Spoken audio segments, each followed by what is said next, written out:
హోలీ అనేటువంటి ఫెస్టివల్ అందరూ కూడా ఇండియా అంతా కూడా సెలబ్రేట్ చేసుకోవడానికి ఇష్టపడేటువంటి ఒక festival.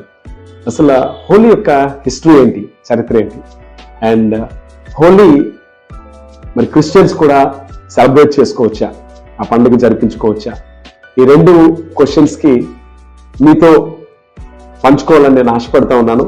Come let's see what the Bible is talking about.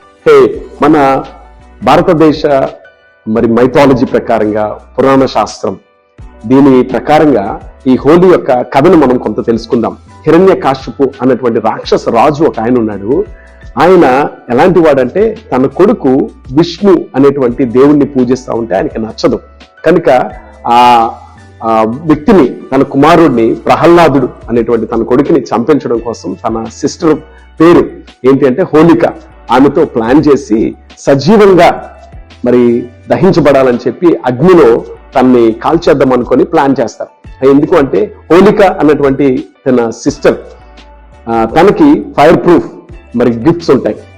ఈమె ఫైర్ లో ఉన్న కాలదు. సో ఆ యొక్క మరి విధానంలో తనని కాల్చేద్దామని అనుకున్నప్పుడు మరి విష్ణు అన్నటువంటి ఆయన ఏం చేస్తాడు అంటే ఆమె చనిపోయేటట్టు చేస్తాడు అందులో, కానీ ప్రహ్లాదుడు చనిపోకుండా కాపాడబడతాడు. సో హోలీని సెలబ్రేట్ చేసుకుంటున్నప్పుడు ఒక ఆలోచన ఏంటి అంటే అందరికీ విక్టరీ ఓవర్ ఈవిల్ అన్న దాన్ని మరి జ్ఞాపకం చేసుకొని వీళ్ళు సెలబ్రేట్ చేసుకుంటూ ఉంటారు. ఆ యొక్క చెడు మీద విజయం వచ్చింది కాబట్టి ఆ విజయాన్ని జ్ఞాపకం చేసుకొని సెలబ్రేట్ చేస్తారు. కరెక్ట్ హోలీకి ముందు రోజు ఈ హోలిక అన్నటువంటి ఆమె ఆ అగ్నిలో మరి అనుకోకుండా ఆమె దహించబడి బూడిదైపోద్ది. అయితే ఈ బూడిదని తీసి ఏం చేస్తారు అంటే ఈ రోజు ఆ బూడిదే, ఆ యాషెస్ ఏంటి అంటే కలర్ఫుల్ మరి పౌడర్స్ గా తీసుకొని ఒకరికొకరు రాసుకుంటున్నారు. ఆ బూడిదని రాసుకుంటూ మరి అట్లా సెలబ్రేట్ చేసుకుంటారు. అది ఒక స్టోరీ. అయితే రాధా కృష్ణ మరొక మైథాలజీ, మరొక స్టోరీ ఉందండి. ఏంటి అంటే ఈ రాధా కృష్ణుడు కొద్దిగా చామన్ ఛాయిగా ఉంటారని మనందరికీ కూడా పురాణాల్లో తెలిసినటువంటి విషయం. అయితే రాధా మాత్రం చాలా ఫేర్ లేడీ, ఫేర్ కాంప్లెక్షన్, మంచి అందం కలిగినటువంటి ఆమె. మరి ఆయనతో సూట్ అవడం కోసం ఏం చేస్తాడంట కృష్ణుడు, వాళ్ళు అమ్మించినటువంటి సజెషన్ ప్రకారము ఆయన మరి ఒక కలర్ ఆమెకు పూసేస్తాడు.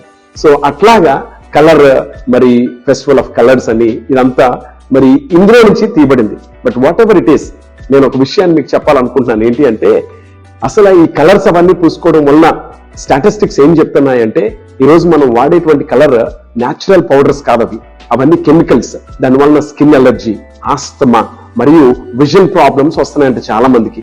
So be careful. ఇవన్నీ కూడా మనం సెలబ్రేట్ చేసుకోవడానికి బాగుంది అని టెంపరీగా మనం అనుకున్నా, but in the long run that will definitely affect your skin and if your body.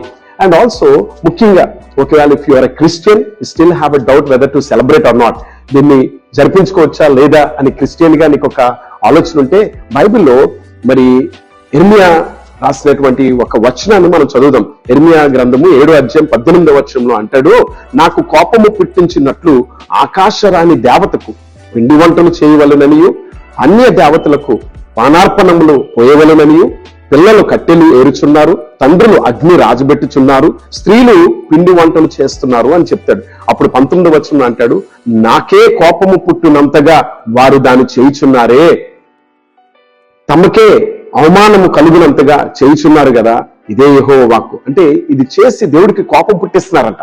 ఆకాశరాణి, the queen of haven అన్నటువంటి ఒక దేవతకు పూజిస్తూ వాళ్ళు ఆ ప్రకారంగా చేయడం వల్ల దేవుడి కోపం వచ్చి చివరికి ఏమవుతారంటే బబులోను అనేటువంటి మరి దేశంలోకి వీళ్ళు చెరగా తీసుకొని పోబడతారు. దేవుడి కోపం అంతగా వస్తుంది. సో ఈరోజు మనము పర్వాలేదు అందరితో కలిపి మనం సెలబ్రేట్ చేసేస్తున్నాము అంటే అది మీరు ఫిజికల్ గా ఆలోచించినా అది మీకు ప్రమాదమే, మంచిది కాదు. అండ్ స్పిరిచువల్ గా ఆలోచించినా అది వాక్యానుసారమైనది కాదు, అది దేవునికి అయిష్టమైనది. So be careful. మీరు సెలబ్రేట్ చేసే ముందు